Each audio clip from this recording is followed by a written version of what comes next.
तो world cup की सही मायनों में शुरुआत अब हो चुकी है, क्योंकि अब एक से बढ़कर एक मुकाबला होने वाला है। सब धमाकेदार, नाम ही है सुपर 8, यानी 8 सुपर टीमों के बीच में टक्कर।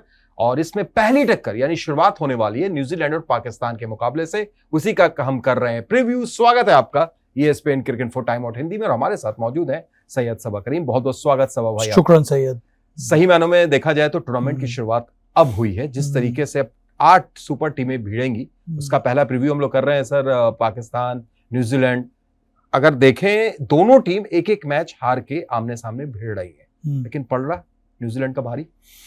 सबसे पहली बात तो यह है सैयद कि ये सुपर 8 का मुकाबला कल से शुरू होने वाला है, पर एक ट्रेलर हम लोगों ने देख लिया है और ट्रेलर के बिना पे ही ऐसा माना जा रहा है इस वक्त, मुझे भी ये लगता है कि न्यूजीलैंड बस थोड़ा बहुत आगे है, ज़्यादा नहीं है। क्योंकि ये मैच एक तो कोलंबो में खेला जाने वाला है, वहाँ पर न्यूजीलैंड 2009 के बाद कभी उन्होंने मैच खेला नहीं है, तो उनके लिए एक अनचार्टेड टेरिटरी होगी।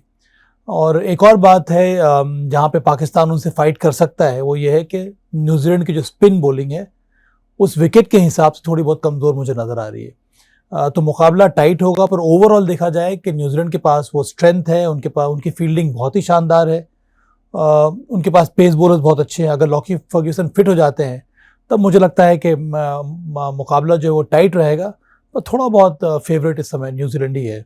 बिल्कुल। और कोलंबो में आपने बोला 2009 के बाद से, और इत्तेफाक देखिए कि अब सारे मैचेस सुपर 8 के न्यूजीलैंड कोलंबो में ही खेलेगा, यानी उन्हें कहीं और नहीं जाना है। आपने फर्गसन की बात कही, फर्गसन अगर अवेलेबल हो जाते हैं, वो अभी पिता बने हैं, गए और लौटते हैं, अवेलेबल हो जाते हैं तो सही, नहीं तो क्या आप देख रहे हैं कि एक एक्स्ट्रा स्पिनर लाइक इश जोड़ी बाहर बैठे हुए हैं, उनके साथ जाना चाहिए?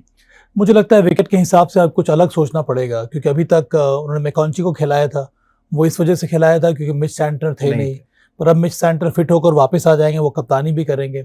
आपके पास और क्या क्या ऑप्शंस हैं? ग्लेन फिलिप्स से आपने गेंदबाजी कराई है, right arm off break bowler है, वो आपके लिए एक पार्ट टाइम बॉलर है जो 6 बॉलर की भूमिका वो निभा सकते हैं और बखूबी निभाते भी हैं, पर आपको एक और स्पिनर की ज़रूरत पड़ेगी।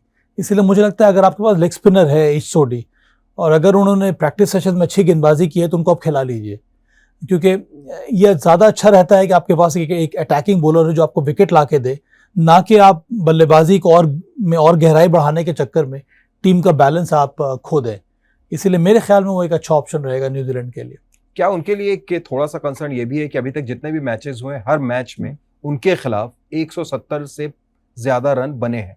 कनाडा और UAE ने भी उनके खिलाफ 170 से ज्यादा बनाया है, तो ये एक थोड़ा सा कंसर्न है उनकी बॉलिंग साइड। हाँ, पर कंसर्न इस वजह से है क्योंकि उनके न्यू बॉल बॉलर्स ने नई बॉल के साथ विकेट लिया नहीं है, और ये उनके लिए परेशानी का सबब है। पर मेरे ख्याल में लॉकी फर्ग्यूसन के आने से हो सकता है वो कमी दूर हो जाए। जैकब डफी का ट्रैक रिकॉर्ड T20 में बहुत ही अच्छा है, पर जिस तरह के विकेट पे उन्होंने गेंदबाजी की है उनको ज़्यादा सफलता मिली नहीं है। मैट हेनरी भी एक रिलायबल बॉलर हैं, पर वो जो एबिलिटी होनी चाहिए नई गेंद के साथ अभी तक इस टूर्नामेंट में उस तरह से नजर आई नहीं है। इसीलिए मुझे लगता है कि थोड़ा कंसर्न होगा ये न्यूजीलैंड के लिए। और दूसरी तरफ अगर आप उनकी बैटिंग यूनिट को देखें तो साइफर्ट एलन, ये ओपनिंग पार्टनरशिप तो बड़ी धमाकेदार है, जबरदस्त चल रही है। फिलिप्स भी अच्छे लय में नजर आ रहे हैं, लेकिन इसके अलावा सबा भाई कोई ऐसा बैटर, या आप ये भी कह सकते हैं कि उन्हें उतना मौका नहीं मिला है, साउथ अफ्रीका का मुकाबला छोड़ दें, तो क्या ये चीज के अनटेस्टेड नजर आ रहा है उनका मिडिल ऑर्डर? नहीं, मुझे लगता है कि मिडिल ऑर्डर को थोड़ी और मेहनत करनी होगी। इनका प्लान ये है कि टिम साइफर्ट और फिन एलन वो रन बनाएं और एक प्लेटफॉर्म सेट कर दें। तो पर अगर प्लान ए आपका काम नहीं कर रहा तो आपका प्लान बी क्या होना चाहिए? न्यूजीलैंड के लिए अच्छी बात यह है कि पिछले मैच में रचिन रविंद्र ने रन बनाया था, ग्लेन फिलिप्स ने कंट्रीब्यूट किया था। ऐसी बात नहीं है कि उनके पास T20 बैटर्स नहीं है। डैरल मिचेल भी, हालांकि वनडे ट्रैक रिकॉर्ड उनका बहुत अच्छा है, पर उनके पास भी वो काबिलियत है। मार्क चैपमैन है आपके पास, मिच सैंटर खुद बैटिंग कर सकते हैं, तो उनकी बल्लेबाजी में गहराई है। पर मेरे ख्याल में हमें गहराई को तौलना होगा उस तराजू में, ये देख कर के मैच कहाँ हो रहा है। कोलंबो में जो मैच हो रहा है वहाँ पर विकेट धीमा मिलता है, इसीलिए आपको थोड़ा बहुत मुझे लगता है कि सतर्क होना पड़ेगा जब आप मैदान में उतरेंगे पाकिस्तान के खिलाफ, एक ऐसी टीम जिनके पास इतने शानदार स्पिनर्स है। बिल्कुल। वैसे कोलंबो में पिछला जो मुकाबला हुआ वो 180 चेस कर गई जिम्बाब्वे श्रीलंका के खिलाफ, तो ये भी थोड़ा हैरान करने वाला। दूसरी तरफ अगर हम पाकिस्तान की बात करें सबा भाई, ये टीम जैसा हमेशा जाना जाता है, इनके बारे में आप कोई एक तरीके का अंदाजा लगा नहीं सकते, कभी कुछ कभी कुछ।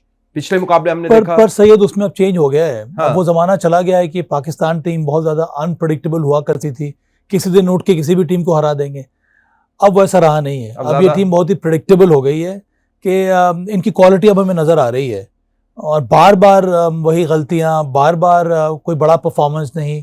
हालांकि इनकी प्रिपरेशन अपने घर पे काफ़ी अच्छी रही थी, ऑस्ट्रेलिया को इन्होंने हराया था, पर जो कॉन्फिडेंस उनको मिलना चाहिए था वो अभी भी नज़र आया नहीं है, और उनकी सबसे बड़ी परेशानी उनकी बल्लेबाजी है।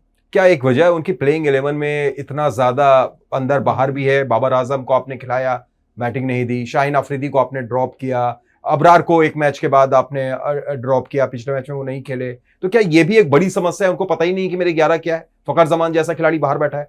हाँ, वो टीम पैनिक कर जाती है, क्योंकि उनको लगता है कि सबसे बड़ा मैच इनके लिए इंडिया का ही है। अगर वो मैच हार जाएंगे तो फिर अब क्या करेंगे? पिछले मैच में हमें वही देखने को मिला था। उसके पहले वाला मैच जो उन्होंने जीता भी था यूएस के विरुद्ध, वहाँ पर उनकी थोड़ी बहुत मुझे लगता है कि बैलेंस ठीक काम कर रहा था। पर फ्रैंकली सैयद, मेरे ख्याल में इस T20 सेटअप में ना तो शाहीन शाह अफरीदी की जगह है, ना तो बाबर आजम की जगह है। पाकिस्तान मुझे अभी भी लगता है 1 साल पुरानी क्रिकेट खेल रहा है। उनको आगे बढ़ना होगा, आगे के बारे में सोचना होगा, उनके नए नए प्लेयर्स को टीम में शामिल करना होगा, उनको मौका देना होगा। वो हो नहीं पा रहा है पाकिस्तान क्रिकेट में। और ऐसी बात नहीं उनके पास प्लेयर्स नहीं है, 1-2 प्लेयर्स को मैंने देखा है वो T20 में आते हैं खेलने के लिए। उसमें हसन नवाज एक बहुत ही शानदार खिलाड़ी है, उसको मौका मिलता नहीं यहाँ पर, स्क्वाड में भी नहीं है। तो मेरे ख्याल में अब वक्त आ रहा है कि वो ट्रांजिशन होना चाहिए पाकिस्तान की टीम में।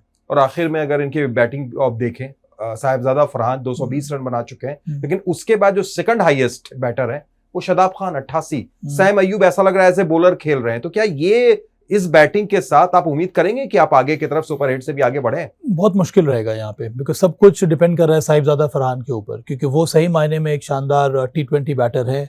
उन्होंने शतक भी लगा दिया है, उनका कॉन्फिडेंस बहुत ऊपर होगा। पर उसके अलावा जो स्टेबिलिटी आनी चाहिए, जो आप भरोसा दिखा सकते हैं किसी और बैटर के ऊपर, वो नज़र नहीं आता है, क्योंकि हर बार साहिबजादा फरहान चलेंगे नहीं।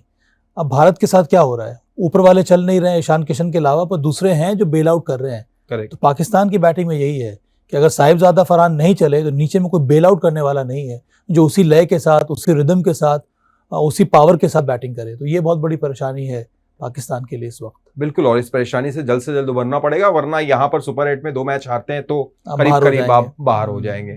बहुत बहुत शुक्रिया सवा भाई जुड़ने के लिए, तमाम बातचीत के लिए। आपका भी बहुत बहुत शुक्रिया। आप भी बताइए इस मैच का प्रेडिक्शन आपका क्या है? क्या पाकिस्तान कुछ और अंदर से एक बड़ा प्रदर्शन करते हुए न्यूजीलैंड को लटफेर कर सकती है, या फिर न्यूजीलैंड जैसा सवा भाई ने बताया वो इस मैच में फेवरेट है? आप अपनी राय जरूर दीजिए।